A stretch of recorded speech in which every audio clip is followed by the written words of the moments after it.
দরজা বন্ধ রেখে হলেও জানালা খোলা রাখা। বিগত জুলাই গণঅভ্যুত্থানের মধ্য দিয়ে আমরা একটা দীর্ঘ ফেসিবাদের সময় পার করে এসেছি। সেই দীর্ঘ ফেসিস্ট আমলে আওয়ামী লীগ আমাদের সামনে অবতীর্ণ হয়েছিল এই দক্ষিণ এশিয়ার সবচাইতে বড় সশস্ত্র জঙ্গি সংগঠন হিসাবে। তারা একটি জঙ্গি সংগঠন হিসেবেই আমাদের রাষ্ট্রের প্রত্যেকটা নাগরিকের ভাতের অধিকার, ভোটের অধিকার কেড়ে নিয়েছিল। রাষ্ট্রের প্রত্যেকটা নাগরিক, বিরোধী মত পোষণকারী নাগরিক, বিরোধী মত পোষণকারী রাষ্ট্রের অর্গান সবগুলোকে তারা হিউমিলেট করে এসেছিল। এখন কথা হচ্ছে, তারা যে আমাদের উপরে এই দীর্ঘ সমাজের অত্যাচার চালিয়ে এসেছে, এগুলোতে আসলে কারা সহযোগিতা করেছিল? আপনারা জানেন, এই জাতীয় পার্টি সহ 14 দল আওয়ামী লীগের সহযোগী। তারাই আওয়ামী লীগকে পুষ্টি জুগিয়েছে আওয়ামী লীগ হওয়ার জন্য। তারাই আওয়ামী লীগকে পুষ্টি জুগিয়েছে একটি খুনি সশস্ত্র জঙ্গি সংগঠন হয়ে ওঠার জন্য। আপনারা দেখেছেন এই 14 দল জাতীয় পার্টি এরা কীভাবে বিগত যে প্রহসনের নির্বাচন 3টা সেগুলো তারা বৈধ উদ্বোধন করেছে। আপনারা দেখেছেন কীভাবে তারা আওয়ামী লীগকে সহযোগিতা করেছে, কীভাবে তারা আওয়ামী লীগকে আওয়ামী লীগ বানিয়ে তুলেছে।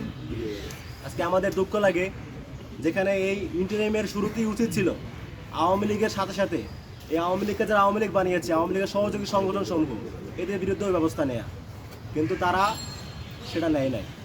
আপনারা জানেন, আওয়ামী লীগের যে সমস্ত অপকর্ম তাদের বিরুদ্ধে আমরা জুলাই শুরু থেকেই সোচ্চার ছিলাম এবং আমরাই মোটামুটি আন্দোলন শুরু করে আওয়ামী লীগের কার্যক্রমকে নিষিদ্ধ একটা পর্যায়ে নিয়ে এসেছি এবং শুরু থেকেই আমরা আওয়ামী লীগের সহযোগী এ সমস্ত সংগঠনগুলোর বিরুদ্ধে ব্যবস্থা নেওয়ার জন্য আহ্বান জানিয়ে এসেছি।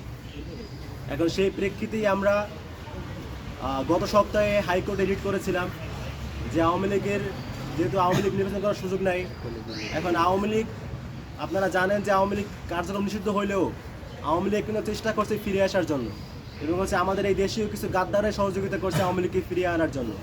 এখন তাদের এই যৌথ উদ্যোগে যদি আওয়ামী লীগ ফিরে আসতে চায়, যদি তারা পারবে না তাহলে চেষ্টা করে, তাহলে হয়তোবা আমরা মনে করি ওই জাতীয় পার্টি বা তাদের যে পুরনো দোষর তাদের কাঁধে ভর করেই ফিরে আসতে চেষ্টা করতে পারে। জাতীয় পার্টি, এনডিএম এদের কাঁধে ভর করেই ফিরে আসা চক্রান্ত করতে পারে।